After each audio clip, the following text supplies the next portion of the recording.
News super one, सत्याचा बुलंद आवाज। नमस्कार, न्यूज सुपर वन में आपका स्वागत है। मैं हूं संजना। आइए नजर डालते हैं आज की कुछ खास खबरों पर। आज सुबह रेलवे के अधिकारियों और सुरक्षा बलों के हाथ पांव उस वक्त फूल गए जब दिल्ली से लखनऊ जा रही शताब्दी एक्सप्रेस में बम की सूचना मिली। आनन फानन में ट्रेन को पुराने गाजियाबाद स्टेशन पर रोककर डॉग स्क्वाड की मदद से तलाशी ली गई। पठानकोट हमले पर पीएम मोदी की पहली प्रतिक्रिया देते हुए पीएम मोदी ने कहा कि जैसे युद्ध के दौरान दुश्मन देश सैनिक ठिकानों पर हमला करते हैं, वैसे ही पठानकोट पर दुश्मनों ने दिल्ली की बुराड़ी विधानसभा में आप विधायक और परिवहन मंत्री के संसदीय सचिव के घर के आगे पुराड़ी पीछे पी ने धरना देकर ज्ञापन दिया। सत्याचा बुलंद आवाज। आज सुबह रेलवे के अधिकारियों और सुरक्षा बलों के हाथ पांव उस वक्त फूल गए जब दिल्ली से लखनऊ जा रही शताब्दी एक्सप्रेस में बम की सूचना मिली। आनन फानन में ट्रेन को पुराने गाजियाबाद स्टेशन पर रोककर डॉग स्क्वाड की मदद से तलाशी ली गई। आज सुबह रेलवे के अधिकारियों और सुरक्षा बलों के हाथ पांव उस वक्त फूल गए जब दिल्ली से लखनऊ जा रही शताब्दी एक्सप्रेस में बम की सूचना मिली। आनन फानन में ट्रेन को पुराने गाजियाबाद स्टेशन पर रोककर डॉग स्क्वाड की मदद से तलाशी ली गई। इससे पहले नई दिल्ली स्टेशन पर नीलांचल एक्सप्रेस रोककर तलाशी ली गई थी। नार्दर्न रेलवे के सीपीआरओ नीरज शर्मा के मुताबिक यूपी पुलिस, आरपीएफ और डॉग स्क्वाड की मदद से ट्रेन की तलाशी ली गई। हमें सर्च अभियान में कुछ नहीं मिला। 7:42 पर हमने ट्रेन को रवाना कर दिया। आपको बता दें, मुंबई एटीएस के पास एक धमकी भरा ईमेल आया था जिसमें अगले 72 घंटे में कानपुर की ओर जाने वाली किसी भी ट्रेन को बम से उड़ाने की धमकी दी गई थी। इसके बाद पुलिस मुस्तैद हो गई। कानपुर की ओर जाने वाली हर गाड़ी की गहन तलाशी ली जा रही है। पठानकोट हमले पर पीएम मोदी की पहली प्रतिक्रिया देते हुए पीएम मोदी ने कहा कि जैसे युद्ध के दौरान दुश्मन देश सैनिक ठिकानों पर हमला करते हैं, वैसे ही पठानकोट पर दुश्मनों ने पठानकोट हमले पर पीएम मोदी की पहली प्रतिक्रिया देते हुए पीएम मोदी ने कहा कि जैसे युद्ध के दौरान दुश्मन देश सैनिक ठिकानों पर हमला करते हैं, वैसे ही मानवता के दुश्मन ने पठानकोट में हमला किया। मोदी ने सुरक्षा बलों की कामयाबी की तारीफ करते हुए शहीदों के प्रति अपनी संवेदना व्यक्त की। राष्ट्रपति प्रणब मुखर्जी ने भी ट्वीट कर इस घटना की कठोर निंदा करते हुए सभी शहीदों को श्रद्धांजलि दी। देश के जवानों का गर्व करना चाहता हूं, देश के सुरक्षा बलों का गर्व करना चाहता हूं, उनका अभिनंदन करना चाहता हूं। जब युद्ध होते हैं तो दुश्मन देश अपने सामने वाले देश की सैन्य शक्ति पर घात करने के लिए प्रयास करता है। आज मानवता के दुश्मनों ने जो भारत की प्रगति को देखने की उनको परेशानी हो रही है, ऐसे तत्वों ने, ऐसी ताकतों ने पठानकोट में हिंदुस्तान की सैन्य शक्ति का एक महत्वपूर्ण अंग एयरबेस को उड़ा देने का प्रयास किया। मैं देश के सुरक्षा बलों को बधाई देता हूं कि दुश्मनों के उन इरादों को उन्होंने खाक में मिला दिया। उनको सफल नहीं होने दिया। और जिन जवानों ने शहादत की है, उनकी शहादत को मैं नमन करता हूं और देशवासियों को मैं विश्वास दिलाता हूं कि हमारे सुरक्षा बलों में वो सामर्थ्य है कि दुश्मनों की कोई भी नापाक इरादों को उगते ही खत्म करने की वो ताकत रखते हैं और देश को सुरक्षा प्रदान करते हैं। मैं उन जाबाज जवानों को बधाई देता हूं, उन सुरक्षा बलों का अभिनंदन करता हूं। और ऐसे समय राष्ट्र का आत्मविश्वास, राष्ट्र का धैर्य और राष्ट्र की एकता, एक स्वर में राष्ट्र जब बोलता है तो दुश्मन के हौसले नष्ट हो जाते हैं। उस संकल्प को लेकर के आगे बढ़े इसी एक अपेक्षा के साथ बहुत बहुत धन्यवाद आपका। पूज्य स्वामी जी के श्री चरणों में प्रणाम करता हूं। और ये नॉलेज रिसोर्स सेंटर 21वीं सदी में हमें नई ताकत दे, इसी एक अपेक्षा के साथ बहुत बहुत धन्यवाद। Bureau report. दिल्ली की बुराड़ी विधानसभा में आप विधायक और परिवहन मंत्री के संसदीय सचिव के घर के आगे बुराड़ी बीजेपी ने धरना देकर ज्ञापन दिया। दिल्ली की बुराड़ी विधानसभा में आप विधायक और परिवहन मंत्री के संसदीय सचिव के घर के आगे बुराड़ी बीजेपी ने प्रोटेस्ट किया और ज्ञापन दिया। बुराड़ी बीजेपी के लोग कई किलोमीटर पैदल चलकर आए और विधायक के घर पहुंचे। इनकी मांग थी कि आप विधायक संसदीय सचिव के पद से इस्तीफा दें। इनका आरोप है कि बुराड़ी विधानसभा में बड़ा परमिट घोटाला हुआ। कुछ अधिकारी निलंबित कर आप सरकार ने पल्ला झाड़ दिया। इतना बड़ा घोटाला परिवहन मंत्री के संसदीय सचिव की नाक के नीचे हुआ, पर सचिव साहब को भनक तक नहीं।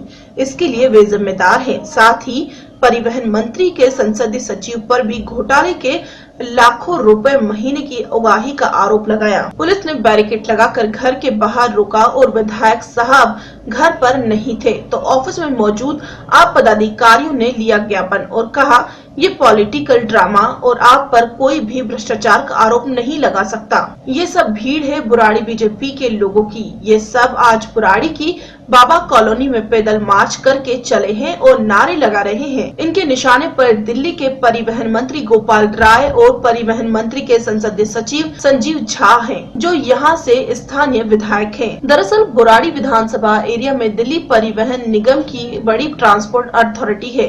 इस ट्रांसपोर्ट अथॉरिटी के कुछ अधिकारी परमिट घोटाले में आप सरकार से निलंबित किए हैं। आप सरकार इसे अपनी उपलब्धि बता रही है, पर बीजेपी का कहना है कि इस घोटाले में खुद आप सरकार के विधायक शामिल हैं और अधिकारियों को बलि का बकरा बना दिया। पहले खुद घोटाले करवाते हैं और प्रसिद्धि के लिए उन अफसरों को फिर पकड़कर निलंबित करने का ड्रामा करते हैं। इस घोटाले में स्थानीय विधायक संजीव झा शामिल हैं और यदि ये डायरेक्टर शामिल नहीं निकले फिर भी जिम्मेदारी है कि ये परिवहन मंत्री के संसदीय सचिव है। इनके बगल में इतना बड़ा ड्रामा हुआ, ये इनका फेलियर है। इसलिए संजीव झा को परिवहन मंत्री के संसदीय सचिव पद से इस्तीफा दें।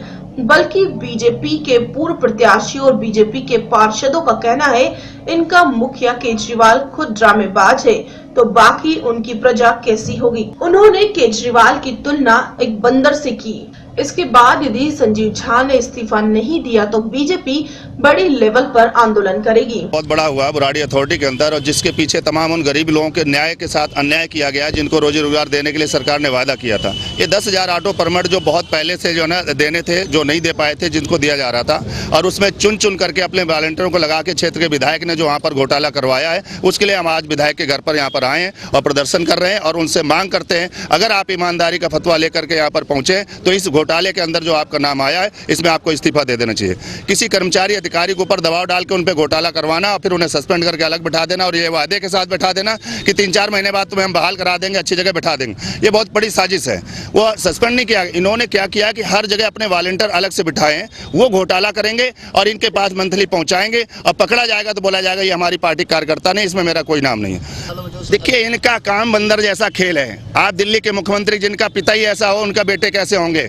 जब कोई पिता बच्चा कहीं बाथरूम करता है, लोग बेटे बाप पे शिकायत करने जाते हैं, और जब बेटा बाप ही सड़क पे छत के ऊपर खड़े होकर बाथरूम कर रहा है, शिकायत किससे करेंगे? जिनका मुख्यमंत्री बंदर की तरह हरकत करता हो, कुछ भी बोल देना और छूट करके भाग जाना, दूसरे पे एलिगेशन करना और अपने ऊपर लगे हुए एलिगेशनों को नकार देना, मुझे लग रहा है इससे बड़ी पूरे भारत के अंदर कोई नकारात्मक सरकार नहीं होगी। और ऐसे मैं तो संजीव झा ही नहीं, मैं कहूँगा दिल्ली के मुख्यमंत्री को इस्तीफा दे देना चाहिए। एक पे एक घोटाला निकलते चले जा रहे हैं, चाहे उनके मंत्रियों का हो, चाहे वो फर्जी सर्टिफिकेट मामला हो, चाहे उनके मंत्री का रिश्वतखोर मामला हो, चाहे उनके तमाम विधायकों के जमीन हड़पने का मामला हो। अभी तो देखिए शुरुआत हुई है, 1 साल इंतजार करने के बाद जो अब अंदर से क्रोध आया है, क्योंकि जनता के अहित को बर्दाश्त नहीं किया जाएगा और जो अहित हो रहा है, जो उनका नुकसान हो रहा है, उसके खिलाफ ये शुरुआती भारतीय जनता पार्टी बुराड़ी विधानसभा का प्रदर्शन है। अब इसके बाद जो होगा वो देखने लायक होगा। बीजेपी के कार्यकर्ता उग्र होकर हाथों में झंडे लेकर नारे लगाते विधायक साहब के घर तक आए और ज्ञापन दे रहे हैं। विधायक साहब घर पर नहीं है, घर के आगे पुलिस ने बैरिकेड लगाकर उनको बाहर रोका है और 3 बीजेपी कार्यकर्ता ज्ञापन दे रहे हैं। ज्ञापन लेने के लिए विधायक साहब के घर से आम आदमी पार्टी के पदाधिकारी आए और आम आदमी के पदाधिकारियों ने दावा किया कि पूरे भारत में कोई भी आम आदमी पार्टी को भ्रष्ट सिद्ध नहीं कर सकता और यह सब पॉलिटिकल स्टंट है। इससे पहले जब पकड़े गए अधिकारियों और विधायक संजीव झा पर भी घोटाले में परमिट के लिए दबाव का आरोप लगाया था, पर संजीव झा तब नकार गए थे और कहा जांच चल रही है, दूध का दूध और पानी का पानी हो जाएगा। आम आदमी पार्टी परिवहन विभाग में घोटाला पकड़कर बेशक अपनी पीठ थपथपा रही हो, पर बीजेपी इसे आम आदमी पार्टी की नाकामी और भ्रष्टाचारी होने का आरोप लगा रही है। ऑटो परमिट ऑटो चालकों ने आम आदमी पार्टी को भरपूर समर्थन चुनाव में इसलिए दिया था कि उनके हितों की रक्षा होगी, और जो स्थिति अभी आपके सामने आई है, खुद सरकार 932 ऑटो की परमिट को LOI को निलंबित किया है। इससे ये साबित हुआ कि इसमें बहुत भारी गड़बड़ियाँ हुई। जो यहाँ पर माफिया है, ऑटो माफिया है, सो कॉल्ड फाइनेंसर है, उनके मिलीभगत से करोड़ों रुपए लिए गए, और उसमें सिर्फ 4 ऑफिसर सस्पेंड करने से हम नहीं मानते हैं कि कोई 4 ऑफिसर मिलकर इतने बड़े घोटाले को अंजाम देगा।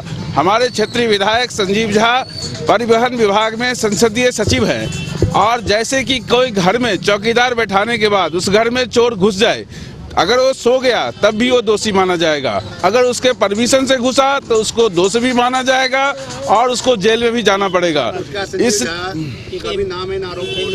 मैं मानता हूँ 100% इन घोटालों में उनका नाम है। यहाँ बुरारी की अथॉरिटी है, इस अथॉरिटी में आज भी ऑटो चालकों से आप खुलेआम पैसे लेकर के यहाँ पर ऑटो पास किए जाते हैं। यहाँ के विधायक होने के बाद जब इतना छोटा सा करप्शन इस यहाँ के डिपार्टमेंट में नहीं हो सकते, तो आज और भी डिपार्टमेंट है, जल बोर्ड है, बिजली वाले हैं, राशन कार्ड वाले हैं, सब जगह पैसे खुलेआम ले रहे हैं हम। एक दिल्ली से यामिन शाह की रिपोर्ट। महोबा में बिस्लरी की पानी की बोतलों से भरी मारुति वैन में सिलेंडर रिसाव के चलते आग लग गई। वैन में अवैध रूप से LPG गैस सिलेंडर लगा हुआ था। महोबा शहर कोतवाली के रामकथा मार्ग पर उस वक्त हादसा हो गया जब बिस्लरी पानी की बोतलों को वैन में भरकर दुकानदारों को भेजने जा रहे थे। वैन में घरेलू उपयोग का सिलेंडर लगाकर चलाई जा रही थी। सिलेंडर में लीकेज होने के चलते तब आग लग गई जब ड्राइवर द्वारा वैन स्टार्ट करने के दौरान उसमें चिंगारी उठी। इससे पहले कि चालक कुछ समझ पाता, उसमें आग लग गई। चालक ने वैन से कूदकर अपनी जान बचाई।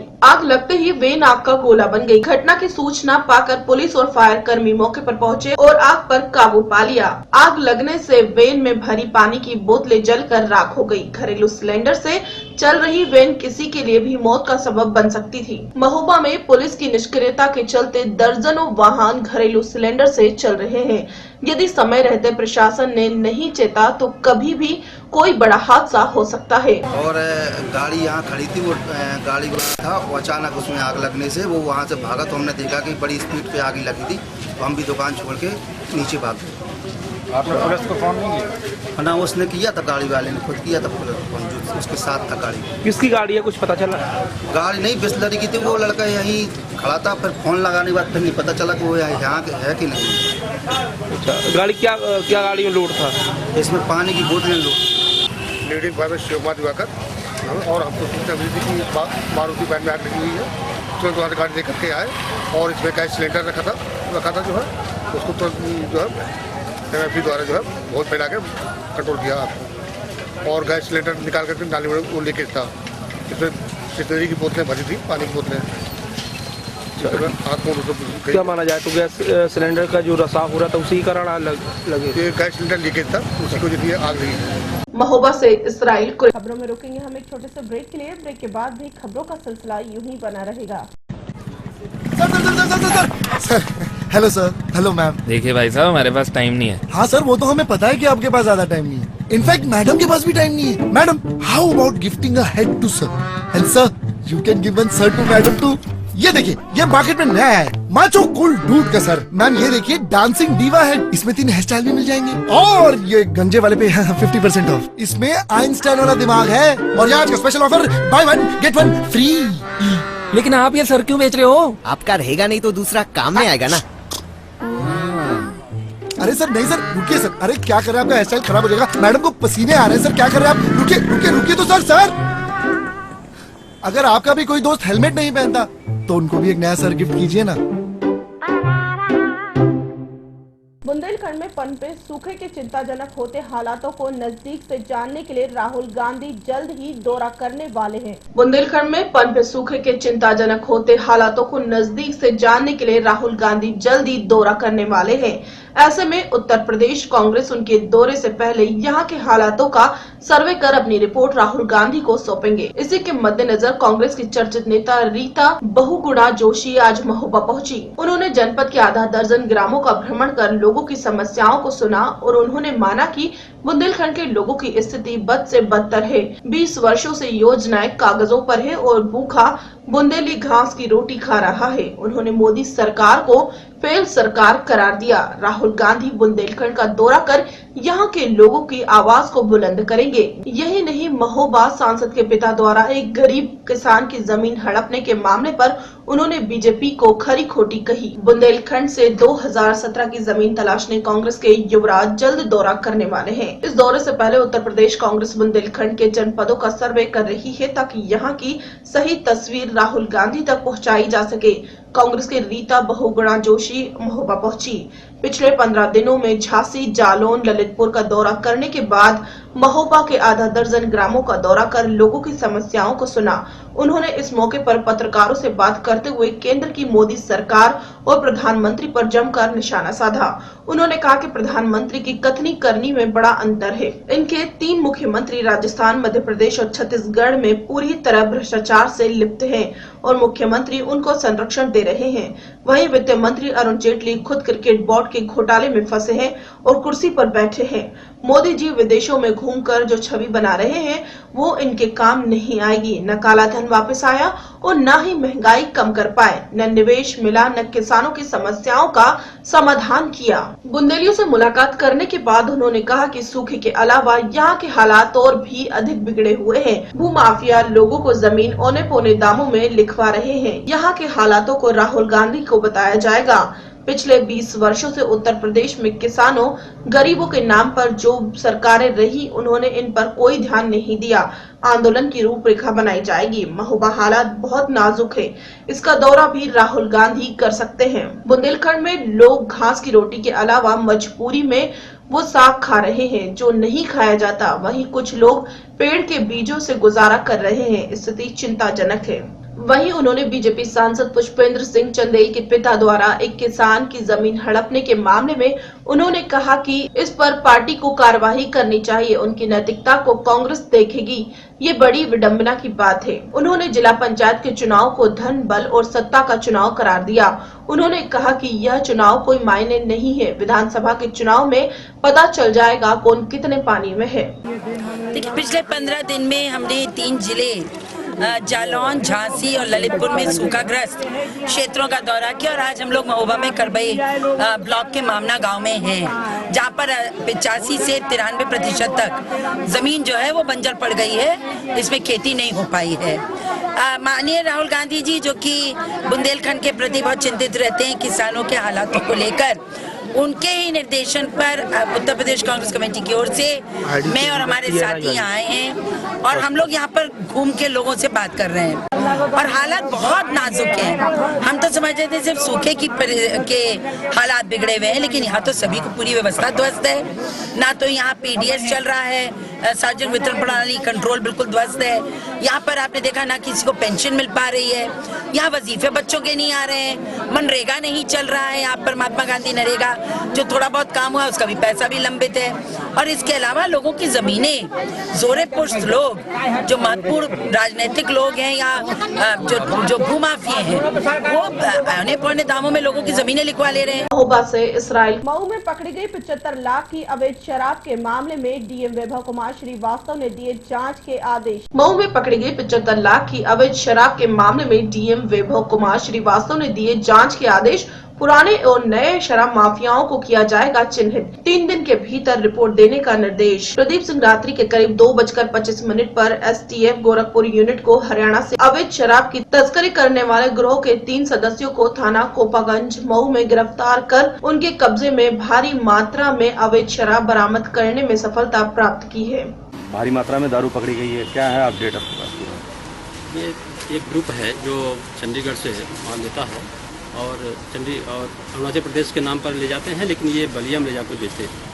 इस तरह है, रात में लगभग 2:30 बजे एक ट्रक पकड़ी गई है, जिसमें डिटेक्टर रम करके 485 गत्ते और गोवा विस्की करके 695 गत्ते पकड़े गए हैं। ये STF गोरखपुर और हमारी पुलिस ने मिलकर पकड़ा है। इसकी कीमत लगभग 80 लाख के आसपास बताई जा रही है। ये एक बड़ा रैकेट है जिसको हम लोग पकड़े हैं, इसमें अग्रिम कार्रवाई होगी। इसमें कई लोग आरोपी पकड़े गए हैं? 3 पकड़े गए हैं, कुछ लोग और हैं जो प्रकाश में आ रहे हैं, उनके विरुद्ध कार्रवाई जल्द की जाएगी। इतनी भारी मात्रा में शराब पकड़ी गई है, ये कैसे संभव हो पा रहा है? किसके गोरख धंधा से चल रहा था, कुछ इसमें अपडेट मिला है? इसमें कार्रवाई ही कर रहे हैं, अंदर जाएंगे, जो होगा उसके हिसाब से कार्रवाई करेंगे। पुलिस की मिली भगत से ऐसी कुछ चीज अभी सामने नहीं आया। मऊ से आसिफ रिजवी की रिपोर्ट। पठानकोट में हुए आतंकी हमले में शहीद होने वाले जवानों में से 2 शहीद जिला गुरदासपुर के रहने वाले हैं। जिला गुरदासपुर के गांव चक शरीफ का रहने वाला कुलवंत सिंह, जो पहले फौज की नौकरी कर चुका था और फौज से सेवा मुक्त होने के बाद देशभक्ति का जज्बा लिए दोबारा डिफेंस सिक्योरिटी कॉर्प्स में हवलदार की नौकरी कर ज्वाइन हुआ और एयरफोर्स स्टेशन पठानकोट में कुछ ही महीने पहले कुलवंत की पोस्टिंग हुई थी। कुलवंत सिंह कुछ दिन पहले अपने परिवार के पास मिलने पहुंचा और करीब 10 दिन छुट्टी मनाने के बाद 29 दिसंबर को ही वापस पठानकोट गया था। और जब आतंकी हमला हुआ तो बताया जा रहा है कि कुलवंत सिंह ने पूरी बहादुरी से आतंकियों से लोहा लिया और आखिर गोली लगने की वजह से शहीद हो गया। सर सवेर तो पिंड वाले लोगों को पता लगा, थोड़ा पता भी उन्होंने जख्मी होया पर पूरा नहीं पता लगा। उस तो बाद सर फिर पता लगा डेथ हो गई। नहीं इस जगह ते हुणे आए, इस जगह ते कितने चिर 2 महीने हुए सर, 2-4 महीने 15-20 साल पहले आर्मी च सी, उतों पेंशन आ गई सी, फिर दोबारा फिर DSC दी ड्यूटी करदे सी। हां जी, DSC ਜਦੋਂ ਤੋਂ ਗਏ ਉਸ ਤੋਂ ਬਾਅਦ ਅੱਜ ਤੋਂ ਖਬਰ ਕਿੱਦਾਂ ਪਤਾ ਲੱਗੀ ਹੈ? खबर इत्थों पता लगा कि सवेरे 3 बजे अतवादी आए है ते उन्होंने आउंदे पहला हमला किया। इन्होंने भी अगों मुकाबला किया, सिर च गोली लगी बस।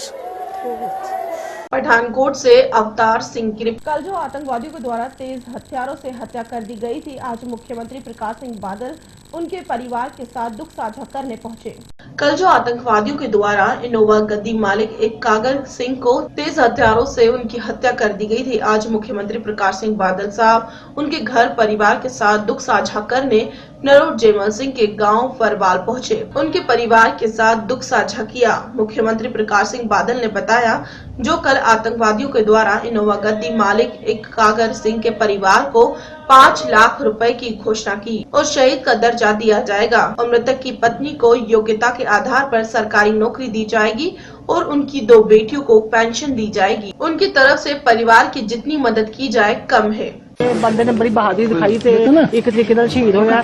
ਨਾਲੇ ਪੰਜਾਬ ਦੇ ਵਿੱਚ ਇਹ 6 ਮਹੀਨਿਆਂ 'ਚ ਦੂਸਰਾ ਵੱਡਾ ਅੱਤਵਾਦੀ ਅਟੈਕ ਹੈ। ਕੀ ਕਹੋਗੇ ਤੁਸੀਂ ਮੁੱਖ ਮੰਤਰੀ ਹੋ? ਹਰਜ਼ਾ ਜੀ, ਸਭ ਤੋਂ ਪਹਿਲਾਂ ਤਾਂ ਮੈਂ ਇਹ ਜਿਹੜਾ ਲੜਕਾ ਸ਼ਹੀਦ ਹੋਇਆ ਇਹਦੇ ਦੁੱਖ ਪਰਿਵਾਰ ਨੂੰ ਦੇ ਨਾਲ ਦੁੱਖ ਵੰਡਾਉਣ ਵਾਸਤੇ ਇੱਥੇ ਇਹ ਦੁੱਖ ਕੱਲਾ ਇਹਨਾਂ ਦਾ ਨਹੀਂ, ਸਾਰੇ ਪੰਜਾਬ ਦਾ ਦੁੱਖ, ਸਾਰੇ ਦੇਸ਼ ਦਾ ਦੁੱਖ ਹੈ। ਕਿਉਂਕਿ ਇਹਨਾਂ ਦੇ ਇਹ ਬੱਚੇ ਨੇ ਜਿਹੜੀ ਸ਼ਹਾਦਤ ਦਿੱਤੀ ਹੈ वो समझ लो देश वास्ते दी है, पंजाब वास्ते दी है, इसके सानू ਇਹਦਾ एहसास है।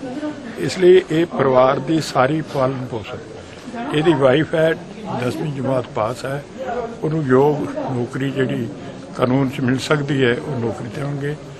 दोवें बच्चों को पेंशन लगूगी, 5 लाख रुपया मैं भेजांगा परिवार को, तो पेरेंट्स की भी दोवां की पेंशन लावांगे बजुर्ग ने।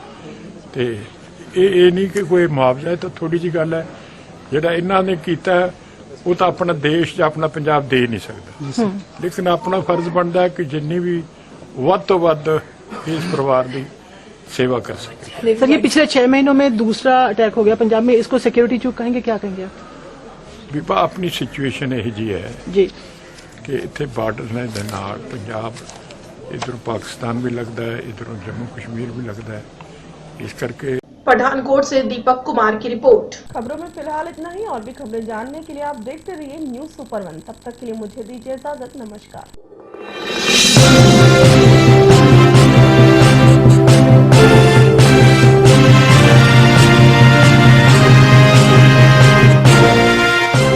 न्यूज सुपर 1, सत्याचा बुलंद आवाज.